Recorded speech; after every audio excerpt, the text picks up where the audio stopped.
अगर आप मकान मालिक हैं या किराएदार हैं, तो आपने कभी ना कभी रेंट एग्रीमेंट ज़रूर बनवाया होगा और रेंट एग्रीमेंट बनवाते समय आपके दिमाग में एक सवाल ज़रूर आया होगा कि रेंट एग्रीमेंट 11 महीने का ही क्यों बनवाएँ? क्योंकि रहना तो उसे 4 या 5 साल है या फिर हो सकता है 6 महीना रहना हो, लेकिन फिर भी हम लोग 11 महीने का एग्रीमेंट क्यों बनवाते हैं? तो अगर आपके दिमाग में कभी न कभी ये सवाल आया है, तो ये वीडियो आपके लिए है। इस वीडियो में मैं आपको बताऊँगा कि रेंट एग्रीमेंट 11 महीने का ही क्यों बनवाया जाता है और जो एग्रीमेंट आप बनवा रहे हो, वो वैध है कि नहीं है? नमस्कार, अपनी संपत्ति यूट्यूब चैनल में आपका स्वागत है। अगर आपका रियल एस्टेट में थोड़ा-सा भी इंटरेस्ट है, तो वीडियो को लाइक और चैनल को सब्सक्राइब तुरंत कर लीजिए, फ़ायदे में रहेंगे। चलिए करते हैं वीडियो की शुरुआत। देखिए, जब भी आप 11 महीने से अधिक का रेंट एग्रीमेंट बनवाएँगे, तो आपको रजिस्ट्रेशन एक्ट के तहत उसे सरकारी ऑफिस में जाके रजिस्टर्ड कराना पड़ेगा। इसके लिए स्टाम्प ड्यूटी, रजिस्ट्रेशन फीस और वकील की फीस आपको देनी पड़ेगी। अगर सरकारी फीस की बात करें, तो पूरे साल भर के किराए का 2% पड़ जाता है या कुछ-कुछ राज्यों में 3 से 4% भी पड़ जाता है। कुल मिला के आपका खर्चा 10 से 15,000 रुपए पड़ जाएगा। अब बात ये आ जाती है कि ये पैसा कौन देगा? कभी कुछ लोग कहते हैं किराएदार देगा, कभी कुछ लोग कहते हैं मकान मालिक देगा और इन सारे पचड़ों से बचने के लिए और पैसे को सेव करने के लिए लोग नॉर्मल रेंट एग्रीमेंट 50 से 100 रुपए के स्टाम्प पर बनवा लेते हैं और फिर 11 महीने बाद उसे दोबारा रिन्यू करा देते हैं। लेकिन जब भी आपके मकान को कोई भी सरकारी विभाग जैसे कि एटीएम या बैंक किराए के लिए लेगा, तो वो लंबे समय के लिए किराए पर लेगा और आपको 11 महीने से ज्यादा का रेंट एग्रीमेंट बनवाना पड़ेगा। तो मेरी भी आपको पर्सनल एडवाइस रहेगी कि आप 11 महीने का एग्रीमेंट बनवाएं, क्योंकि 11 महीने का एग्रीमेंट आपको 2 से 250 रुपए में बन जाएगा, बल्कि दूसरे एग्रीमेंट के लिए आपको 15 से 20,000 रुपए खर्चा करने पड़ जाएंगे। हाँ, लेकिन अगर आप कहीं बाहर रहते हैं और आपका मकान यहाँ पर है और आपने उसे किराए पर दे रखा है, आप हर साल नहीं आ जा सकते या कोई भी और भी टर्म्स कंडीशन है, तो आप 11 महीने से अधिक का रेंट एग्रीमेंट बनवा सकते हैं और जो फीस होगी उसको आपस में डिसाइड कर लीजिए कि भाई आधी आधी देनी है या मुझे देनी है, आपको देनी है। अब बात आती है ये 2-250 रुपए में हम लोग जो नोटरी पर रेंट एग्रीमेंट बनवा रहे हैं, क्या ये वैलिड है? तो मैं आपको बता दूं, ये 100% वैलिड है, लेकिन इसके दायरे सीमित है। ये एक समझौता पत्र है जो एक कागज पर लिखा हुआ है और उसे आप दोनों ने साइन किया है।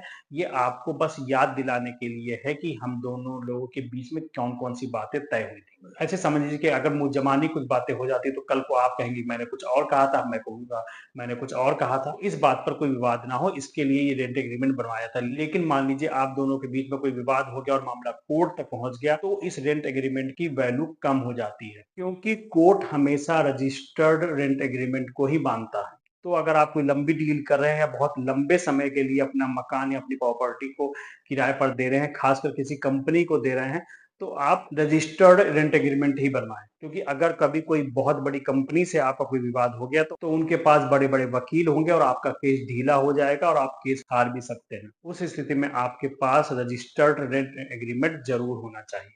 वीडियो में आगे बढ़ने से पहले मैं आपको याद दिला दूं कि आपने अभी तक चैनल को सब्सक्राइब नहीं किया है, तो अगर रियल एस्टेट पे आपको थोड़ा सा भी इंटरेस्ट है, तो वीडियो को लाइक और चैनल को सब्सक्राइब तुरंत कर दीजिए, फायदे में रहेंगे। अब बात ये आती है कि आप जो रेंट एग्रीमेंट बनवा रहे हैं वो कितने रुपए के स्टाम्प पर बनवाना चाहिए, क्योंकि स्टाम्प तो 10, 20, 50, 100, 500, 1000 रुपए तक भी आते हैं। देखिए, अगर ये रेंट एग्रीमेंट आप दो लोगों के बीच की ही बात है, तो आप ये 10 या 20 रुपए के एग्रीमेंट पे ही बनवा लेंगे तब भी काम चल जाएगा, क्योंकि ये केवल आपको अपनी कही हुई बातों को याद दिलाने के लिए है।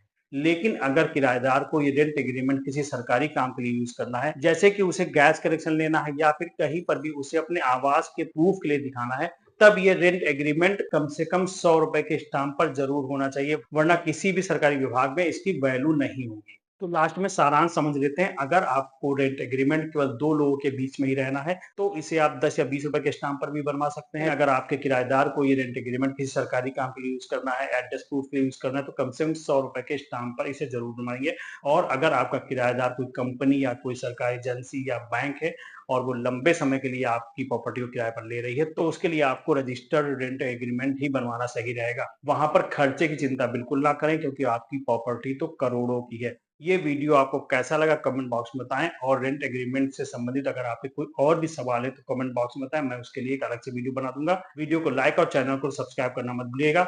नमस्कार, मिलते हैं नेक्स्ट वीडियो में।